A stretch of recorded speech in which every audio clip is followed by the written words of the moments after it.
एक आदमी घर पर फिल्म देखते हुए बहुत चिल्ला रहा था। ओए खोतिया दस्त कर ना करी, ओए पागल फंस जाएगा। बीवी परेशानी में बोली, कौन सी फिल्म देख रहे हो? आदमी बोला, अपनी शादी की।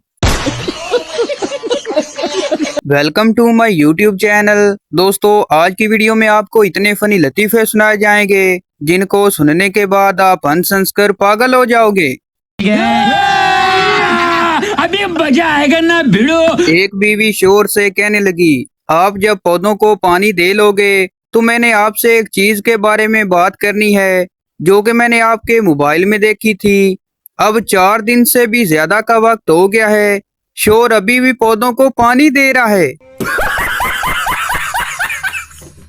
काली बीवी अपने शोर से कहने लगी, खिड़की के पर्दे लगवा दो, नया पड़ोसी मुझे देखने की कोशिश करता है। शोर बोला, एक बार देख लेने दो, फिर वो खुद पर्दे लगवा लेगा। 13 साल के बच्चों को प्यार हो रहा है, 65 साल के अंकल शादियां कर रहे हैं, और जिनकी ये सब करने की उम्र है वो बेचारे इम्तिहान की तैयारियां कर रहे हैं। पप्पू प्यार के बारे में फरमाता है, प्यार भी अजीब चीज है। माँ से हो तो इबादत, बाप से हो तो मुकद्दस, भाई से हो तो अकीदत, बहन से हो तो फर्ज, बीवी से हो तो सब कहते हैं थल्ले लाग गई कंजर। इंग्लिश समझना हर किसी के बस की बात नहीं, जैसा कि my lover put me in drugs of love but now he did not become my lover. समझ आई? नहीं ना, थोड़ा इंग्लिश को टाइम देते तो समझ आती ना। इसका मतलब है ढोला सानू प्यार दिया नशियां ते ला के ते हुण साडा जानू नहीं बनदा। एक सरदार बैंक में 1000 रुपए जमा करवाने गया। कैशियर ने कहा, ये 1000 का नोट तो नकली है। सरदार जी ने जवाब दिया, काका जमा मेरे अकाउंट विच होने ने, तैनू की तकलीफ है? नौजवान नस्ल के बिगड़ने की असल वजह मोबाइल या इंटरनेट नहीं बल्कि 10th की उर्दू गजलें हैं। अच्छे से अच्छे बच्चे को भी आशिक बना देती हैं। दीद की तलब हो तो नजरे जमाई रखना गालिब, नकाब हो या नसीब सरकता जरूर है। अब बताओ ये गालिब है या इमरान हाशमी? हालात इतने संगीन हैं कि शादी लिखूं तो ऑटो करेक्ट होके शहीद लिखा जाता है। सब कहते हैं कि ब्रेकअप के बाद बहुत दर्द होता है। मैं कहती हूँ असल दर्द क्या होता है? 9th क्लास के बच्चों से पूछना जिनका रिजल्ट ईद से 2 दिन पहले आया है। आंख बाद में खुलती है, होश जरा ठहर कर आता है, हाथ पहले तकिए के नीचे जाता है और इंसान अपने मोबाइल की ज़ियारत फरमाता है। एक शोर अपनी बीवी से कहने लगा, आज सब्जी में नमक ज्यादा है। बीवी बोली, नमक पूरा है, आज सब्जी कम थी। नतीजा, बीवी कभी गलत नहीं होती। 2 घंटे की बहस, कस्में और स्क्रीनशॉट के बाद भी जिस हस्ती को आप मुतमिन नहीं कर सकते उसे जानू कहते हैं। जिनका खाला चचा के घर चक्कर चल रहा हो, बस नहीं चलता कि अगर जानवर कटने में देर है तो बाजार से गोश्त लेकर हिस्सा देने के बहाने पहुंच जाएं। एक डाकू माई से कहने लगा, सारे जेवर मुझे दे दे। माई बोली, ले पायल ले, ले झुमका भी ले चैन भी ले कांटे भी ले, ते पा के खुसरा बन जा। रेहान खान को मालूम ही नहीं अगर पाकिस्तान कौम किताबें पढ़ती तो नवाज शरीफ 3 बार वजीर आजम कभी न बनता। इंडिया को समझ ही नहीं आ रही कि चीन पर गुस्सा कैसे निकालें। उनकी तो क्रिकेट टीम भी नहीं है कि उसका बाइकाट कर दें। बाबा जी कहते हैं, अगर बीवी अचानक आपकी तारीफ करे और खुशामद करे तो समझ जाओ बाजार में नए डिजाइन का सूट देख कर आई है। बाबा जी फरमाते हैं, तनख्वाहदार बंदे की भी क्या जिंदगी है। अगर अपनी तनख्वाह कम बताओ तो लोग इज्जत नहीं करते, अगर अपनी तनख्वाह ज्यादा बताओ तो लोग उधार मांग लेते हैं।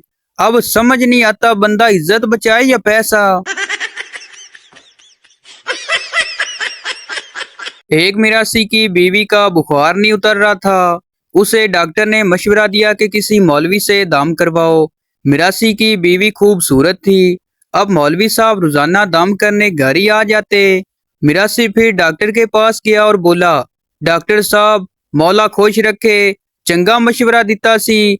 मेरी बीवी दा बुखार ते लै गया पर हुण मौलवी मगरू नहीं लैंदा पिया। एक सरदार बीवी से कहने लगा, डार्लिंग जल्दी खोलो ना, बस मेरा काम होने वाला है। बीवी बोली, जान 1 मिनट सब्र करो ना। सरदार गुस्से से बोला, कमीनी मैं कहता हूँ जल्दी से दरवाजा खोलो, नहीं तो वो खतरनाक कुत्ता मेरा काम तमाम कर देगा। बाबा जी फरमाते हैं, पाकिस्तान में बंदा बीमार हो तो साथ मूड भी खराब रखना पड़ता है, नहीं तो लोग समझते हैं ड्रामा कर रहा है। एक सरदार ने गली में कूड़ा फेंका। थोड़ी देर बाद घूम फिर कर जब वापस गली में आया तो देखा कि मोहल्ले वाले आपस में लड़ रहे हैं। कूड़ा किसने फेंका? उनमें से एक शख्स ने आकर कहा, किसी कुत्ते के बच्चे ने फेंका होगा। सरदार साइड पर जाकर बहुत हंसा और बोला, कूड़ा मैंने फेंका और नाम कुत्ते के बच्चे का लग गया।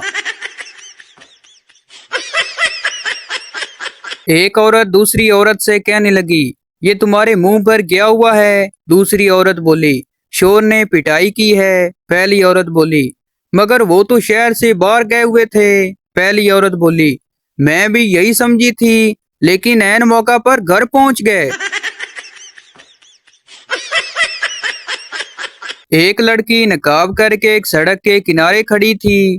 थोड़ी देर बाद एक आदमी मोटरसाइकिल पर आया और लड़की से बोला, हाय जाने मन, चलेगी क्या? लड़की ने अपना नकाब उतारा और बोली, पापा ये मैं हूँ।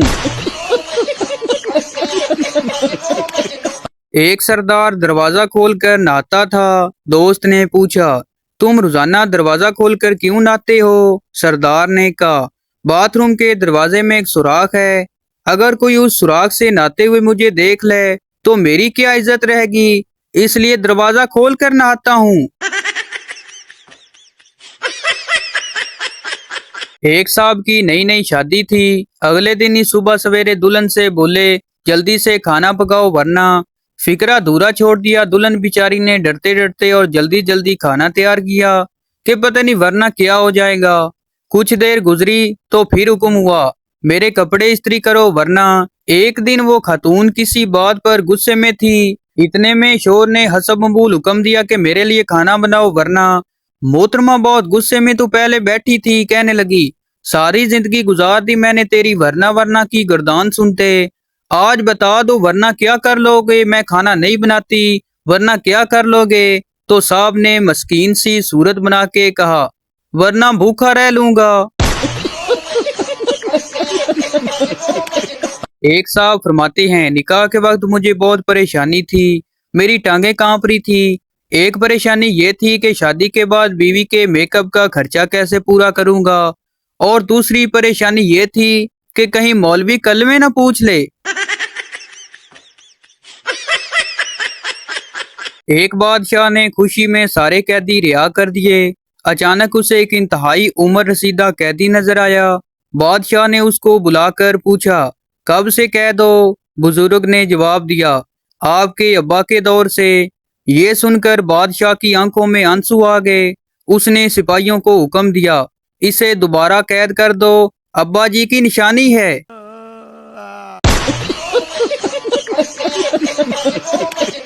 अंकल ने पप्पू से पूछा, बेटा तुम्हारे मैट्रिक के रिजल्ट का क्या बना है? वो बोला, अंकल चाय लेंगे? अंकल ने कहा, अरे तुम्हारे रिजल्ट का क्या बना? पप्पू बोला, अंकल काफी लेंगे? अंकल ने कहा, अरे कुछ नहीं चाहिए, रिजल्ट का बता। पप्पू ने पूछा, अच्छा अंकल, आप उस दिन पिंकी आंटी के साथ कहाँ जा रहे थे? अंकल फौरन बोले, अच्छा बेटा चाय के साथ बिस्किट भी ले आना। तो भाई आपको बताते चलें कि ये वीडियो किसी की जात पात या दिल आजारी के लिए नहीं बनाई जाती, बल्कि ये वीडियो इसलिए बनाई जाती है कि आपके चेहरे पर हंसी आए। तो ये थी हमारी आज की वीडियो। उम्मीद करता हूँ आपको अच्छी लगी हो, तो इस चैनल को सब्सक्राइब लाइक जरूर कर दें ताकि हर आने वाली इस तरह की मज़ाहिया वीडियो आप तक पहुँचती रहे।